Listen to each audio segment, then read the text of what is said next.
সবাইকে ঈদ মোবারক। আমি আর শ্যামলী আর আমাদের সাথে আঙ্কেলও আছে। আমরা চলে আসছি রাস্তায় গরু কোরবানি দেখবো বলে।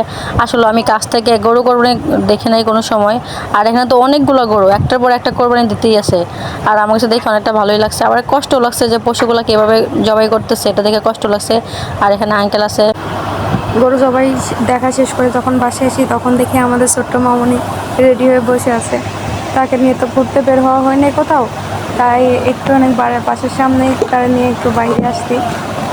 সে অনেক মজা করছিল বাইরে এসে। শ্যামলীর কোল থেকে আমি আমার কোলে নিয়ে নিলাম আমার আম্মুকে। সবাই মাশাল্লাহ বলে যাবেন। আর এটা হচ্ছে আমার মেজো ভাইয়ের একমাত্র মেয়ে, কিছুদিন আগে হয়েছে। আপনারা তো সবাই জানেন, আপনাদের সবাইকে বলা হয়েছে। আমার আম্মুটার নাম হয়েছে সাইমা। সবাই সাইমার জন্য দোয়া করবেন। আসলে ঢাকায় আমরা ঈদ করতে চাই না। ঢাকায় ঈদ করার কারণ হচ্ছে দুইটা। একটা হচ্ছে আঙ্কেল আসছে, কারণ হচ্ছে ঈদের দিন রাত্রে আঙ্কেলের ফ্লাইট। আঙ্কেল 4 মাসের ছুটি নিয়ে আসছিল, কিন্তু কপিল ফোন করে বলতেছে যে কোনো একটা সমস্যা হয়েছে, যার কারণে 2 মাসের ছুটি থাকাকালীনই আঙ্কেল চলে যাওয়া লাগতেছে। তো এই জন্য আঙ্কেল এখানে আসছে।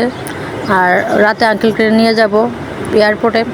আর বলতে না বলতে বৃষ্টি চলে আসছে, একটু হইলে গরমটা কমছে। আরেকটা কারণ হচ্ছে আমাদের আম্মু সাইমা, সে এখন ছোট, মাত্র 2 মাস বয়স। ওরা নিয়ে জার্নি করা ঠিক হবে না, তাই বাড়িতে যাওয়া হয় নাই। আর এখানে আমি দুপুরে খাবার নিয়ে বসলাম, পোলাও আর গরুর মাংস। বাকি সবাই ঘুমাইতেছে আর আমি বাইরে বৃষ্টি পড়া দেখতেছি আর এখানে খাবার নিয়ে বসলাম। খাবার খাচ্ছি আর ভিডিও করতেছি। আর ওদিকে খাবারটা অনেক মজা হয়েছে। আজকে রান্না করছে শরীফা। আমি সব কিছু রেডি করে দিছি, কেটে বেছে সব কিছু রেডি করে দিছি। আর ও সব কিছু বসে বসে রান্না করছে।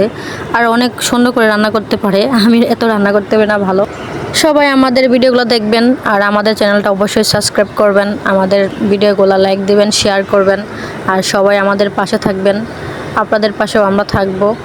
তো সবাই ভালো থাকবেন। সবাইকে আবার বলতেছি ঈদ মোবারক। আপনাদের ঈদ অনেক ভালো কাটুক।